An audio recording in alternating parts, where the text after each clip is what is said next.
where we will have powers similar to superheroes. This is why superhero films got so popular. They're prophetic of what's going to be available to us. So they've had the Roswell stuff going back since 1947. They've had over 75 years to develop this into technology. They've had in-person interaction with ETs. And there's also evil extraterrestrials like reptilians and greys, insectoids, and certain types of tall white-skinned humans. And that agenda is actually a planetary conquering agenda. They want to come to a planet, and it turns out that the basic thing that these evil beings want is to create Satanism.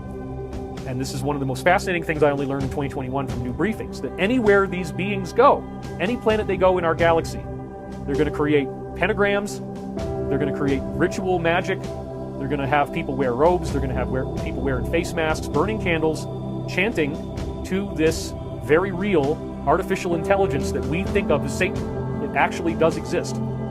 There is a satanic AI that has become essentially like a soul. It's got its own unique abilities, and it can appear as a human being, which apparently it does in a base in Antarctica called Lucifer's Palace. If you go in there, it's very amazing. There's no other building like it on Earth. You really feel that this would be the entity that controls the planet, and this being will consolidate into a human form and appear that way in front of you. So what I'm saying is that your typical Aleister Crowley type of Satanism, where there is, all these things I mentioned, the robes, the candles, the chanting, the masks, the pentagram, and of course the sacrifice. That's the most disgusting part about it, is that you're committing the most heinous atrocity imaginable. But if you do it right, you apparently see, some people, not everybody, if you have, I don't know exactly how it works. Maybe younger people see it more easily, but there's a hallucination effect that occurs. They're imbibing certain types of drugs in these ceremonies, and you hallucinate something that is very real, which is this demonic creature that appears. And so you can go back and look at the foundation of NASA, Jet Propulsion Laboratory, or Jack Parsons Laboratory. Jack Parsons was working with Aleister Crowley and the founder of Scientology, L. Ron Hubbard, and they did something called the Babylon Working, where they summoned this being. And so inside your magic circle that you draw, if you do it right, you're going to see this creature show up.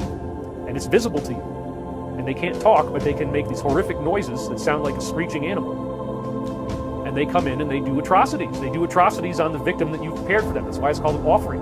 You offer them a victim, and they then terminate that individual. So this is a weird magic trick. It's something we're all going to have to deal with pretty soon, because the military is going to hit us with this on a mass level. We're all going to have to deal with the fact that the devil is real, Satan is real, demons are real. If you do this stuff, which again, these extraterrestrial aliens are bringing this to every planet they can, and it's always the same. It's the pentagram, it's the mask, it's the candles, it's the chanting, it's the robes, it's mind control. Another really weird thing about this is there's actually probably millions of people just in America who went through this stuff as children, and they have absolutely no memory of it at all. Why? Because the hypnosis system they use, colloquially called MK Ultra, mind control, control with a K, that's a German form of saying it, it works really well. And if you get bumped out of the group because you didn't perform properly, like for example, if you start screaming and crying during these ceremonies, you can hurt the demon. The demon cannot do what it needs to do unless everybody is stoical and keeps looking at it. You have to not look away, and you have to not scream, and you have to not cry. If somebody starts crying, somebody starts screaming, the demon can get very badly hurt. So you have to find people who are willing to do that. So most of the time, the way that people end up getting kicked out is that they have emotional breakdowns, and they start crying, and they hurt the demon, and then they get kicked out. Well, guess what? You're all zipped up. You never remember anything.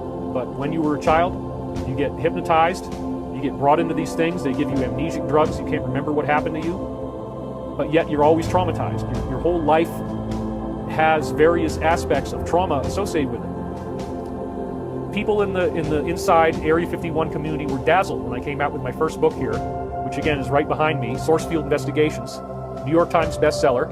Came out, it had, we sold very well. It was pretty amazing. You don't really make much money writing books, but it was still amazing.